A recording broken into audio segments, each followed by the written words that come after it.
अस्सलाम वालेकुम जीएसएन तव्हांजी तमामु घणी महिरबानी जो हीअ सिन्नर पार्टी जे मेज़बानी हेठि वतन दोस्त सियासी जमायतुनि सिविल सोसाइटी वकला बिरादरी ऐं इन्हनि सभिनी जो हिकिड़ो गॾियल हंगामी इजलास कयो वियो जंहिं जा फ़ैसिला हेठि रीत आहिनि। हिकु त हिन इजलास में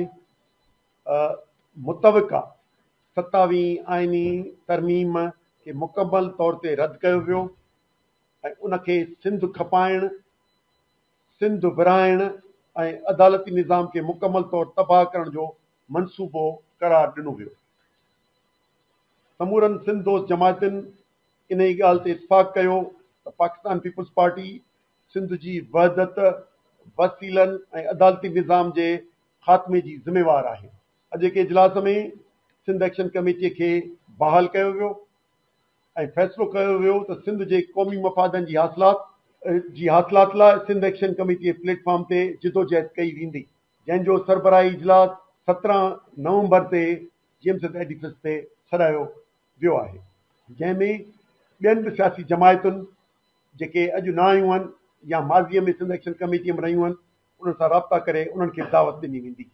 ऐं अदबी संगत या ॿियूं बि जेके असां वटि सिंध दोस्त तंज़ीमूं उन्हनि सां बि राब्तो कयो वेंदो। अॼोके इजलास में फ़ैसिलो कयो वियो त 27 आइनी तरमीम ख़िलाफ़ तहरीक जो आगाज़ कयो थो वञे, जंहिंजे ख़िलाफ़ 11 नवंबर ते सॼी सिंध में जे ज़िले हेडक्वार्टरनि में भरपूर मुज़ाहिरा कया वेंदा, जंहिंमें मुख़्तलिफ़ ज़िलनि में सभिनी सियासी जमायतुनि जूं गॾियल एहतजाज थींदो ऐं क़यादतूं उन में अॻुवाणी कंदियूं। महिरबानी। अॼोकी ऑर्गेनाइज़ेशन हिन जे गॾिजाणीअ में जिन शिरकत कई तिन में जीएसएन महाज़ जो रियाज़ चांडियो, नूर नबी राहू जो, अवामी जमहूरी पार्टी सैयद मसरूर शाह, हुर्रियत मज़ाहिमत तहरीक, दीदार शाम जेस्कम, नवाज़ खान ज़ौर जीएसएन कौमी पार्टी, डॉक्टर बदर चन्ना सिंध सूफ़ी फोरम, अल्ताफ़ ख़ासकेली। फर्शज़म मां पीपल्स पार्टी तबाहीअ जो 18 सालनि में त फ़ैसिलो सिंध जो कयो आहे त सिंध जो नाणो, सिंध जो खज़ानो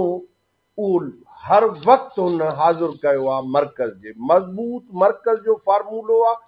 त तव्हां असांजी मादनियात खसे वेंदव, खाणियूं खसे वेंदव, तव्हां समुंड ते लैंड एंड पोर्ट अथॉरिटी ठाहे तव्हां असांजे ज़मीनुनि ते समुंड ते कब्ज़ो कयो था।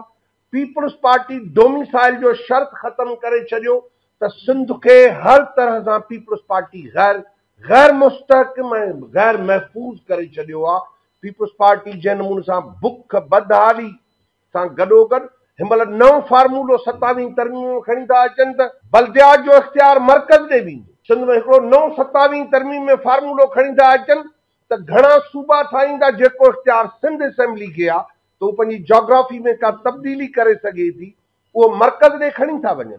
फौजी अदालतूं पीपल्स पार्टी बहाल कयूं, 26 तरमीम में तव्हां आणियो था त तव्हां एग्ज़िक्यूटिव जेके तव्हांजा एसडीएम आहिनि, एसी आहिनि, उनखे तव्हां मजिस्ट्रेट जा इख़्तियार ॾियो था त बुनियादी इंसानी हक़नि या जमहूरियत जो तसवर या सिंध जी हिकु ख़ुदमुख्तियार हैसियत जो ख़ात्मो, न तबाहीअ जो जेको सॼो सामान आहे पीपल्स पार्टी उहो 26 तरमीम 27 तरमीम जे ज़रिए गॾु कयो आहे। असां उनजे ख़िलाफ़ आहियूं। सॼी सिंधी क़ौम खे चऊं था त ही तव्हांजो दरिया विकिणियो आहे,